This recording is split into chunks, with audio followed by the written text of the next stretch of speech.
Hello दोस्तों, mystery unknown में एक और बार आपका स्वागत है। क्या आपको पता है कि ये जिसे आप विश्व के 7 आश्चर्यों में से एक ताजमहल कहते हैं, अपने अंदर बहुत सारे रहस्यों को छिपाए हुए हैं और उन रहस्यों से आज तक पर्दा नहीं उठाया गया है। आगरा में आने वाले पर्यटक इस ताजमहल को उतना ही देख पाते हैं जितना कि इस ताजमहल को देखने के लिए उन्हें अनुमति दी गई है, जबकि ताजमहल के बंद तहखानों में रहस्यों का वो इतिहास है जिसे आज तक कोई नहीं जान पाया है। ताजमहल के बंद कमरों के अंधेरे रहस्यों की वो काली चादर ओढ़े हुए हैं जिनमें चौंकाने वाले तथ्य छिपे हुए हैं। इसलिए ताजमहल के उन बंद दरवाजों को बंद ही रखा गया है, क्योंकि खुलते ही ना जाने कैसे कैसे सच उजागर हो जाएंगे जो सदियों से बंद दरवाजों के पीछे कैद है।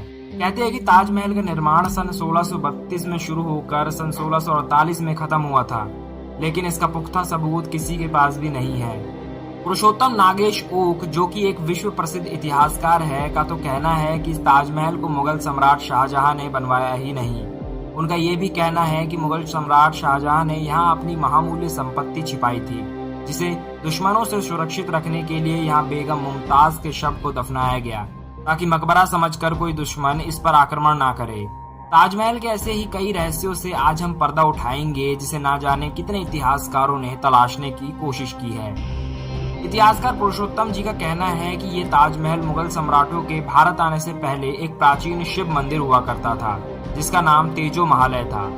इतिहासकार पुरुषोत्तम नागेश ने ताजमहल के चौंकाने वाले तथ्यों पर कई पुस्तकें लिख चुके हैं, जिनमें से द ताजमहल इज तेजो Mahalaya, Taj Mahal the true story आदि वे पुस्तकें हैं जिसमें ताजमहल के आश्चर्यजनक रहस्यों को उजागर किया गया है।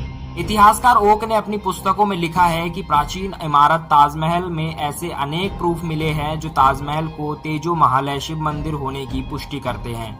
पुरुषोत्तम नागेश ओक के अनुसार प्राचीन काल में ताजमहल जहां स्थित है वहां वास्तव में एक शिव मंदिर हुआ करता था, जिसे आगरा के राजपूत राजाओं ने बनवाया था। लेकिन जब विदेशी लुटेरे मुगलों ने भारत पर अपना पैर जमाना शुरू किया तो आगरा में भी वीर राजपूतों और क्रूर शाहजहां के बीच घमासान युद्ध हुआ। इसमें राजपूतों को हार का सामना करना पड़ा। परिणाम स्वरूप ये तेजो महालय अत्याचारी मुगल शाहजहां के कब्जे में चला गया। मुगल शासक शाहजहां ने इस शिव मंदिर को तोड़कर इसका रूप बदलकर ताजमहल बना डाला। इतिहासकारों का कहना है कि ताजमहल के बंद दरवाजों के अंदर अनेक बहुमूल्य धन संपत्ति, सोने चांदी और हीरे जवाहरात आदि रखे हुए हैं। अगर ताजमहल के बंद दरवाजों के अंदर के दस्तावेज किसी के हाथ पड़ जाए तो पूरा इतिहास ही पलट सकता है और उस सच का पता लग सकता है जिसे आज तक छिपाया गया है। अनेक आर्कियोलॉजिस्ट ने वैज्ञानिक यंत्रों के द्वारा इस बात का पता लगाया है कि ताजमहल के बंद तहखानों में धातुओं की वस्तुएं हैं। निश्चित रूप से किसी राजा द्वारा रखी गई ये धातुएं सोना चांदी या कोई बहुमूल्य वस्तु हो सकती है। आगरा में स्थित ताजमहल जितना हमें धरती के ऊपर नजर आता है, वो वास्तव में ताजमहल का आधा हिस्सा ही है। इसका आधा हिस्सा जमीन के अंदर तहखाने के रूप में है। पुरातत्व विशेषज्ञों के अनुसार ताजमहल के अंदर सैकड़ों कमरे हैं जहां तक किसी को जाने की अनुमति नहीं है, क्योंकि ये जगह रहस्यों से भरी हुई है। ताजमहल का वो गुप्त दरवाजा जो मुगल राजा शाहजहां के द्वारा उपयोग में लाया जाता था, सदियों से बंद है, जिसमें रहस्यों की कई परतें छिपी है। ताजमहल के वे दरवाजे जिनसे गुपचुप लोगों का आवागमन होता था, वो आज पूरी तरह से बंद है। ताजमहल के उस दरवाजे का रहस्य अभी भी रहस्य ही बना हुआ है जहां से शाहजहां के शव को दफनाने के लिए लाया गया था। दरअसल 8 फीट का वो दरवाजा मिट्टी से बंद कर दिए जाने के कारण 2 फीट का ही नजर आता है। ताजमहल को अधिकतर इसलिए जाना जाता है कि वहां मुगल शासक शाहजहां और उसकी बेगम मुमताज का पार्थिव शरीर दफनाया गया है, जबकि इतिहासकारों का ऐसा कहना है कि इसमें शाहजहां और मुमताज के कई रिश्तेदार आदि को भी इसी ताजमहल में दफनाया गया है, जिनका राज पूरी तरह से खुल नहीं पाया है। कुछ इतिहासकारों का कहना है कि ताजमहल के निकट बहने वाली यमुना नदी का ताजमहल से कुछ रहस्यमय संबंध है। कुछ आर्कियोलॉजिस्ट का कहना है कि यमुना नदी के भीतर से ताजमहल तक जल मार्ग द्वारा अंदर ही अंदर पहुंचने का खुफिया रास्ता बना हुआ है। उनका कहना है कि ये वो गुप्त रास्ता था जिससे दुश्मनों के आक्रमण के समय सुरक्षित निकला जा सकता था।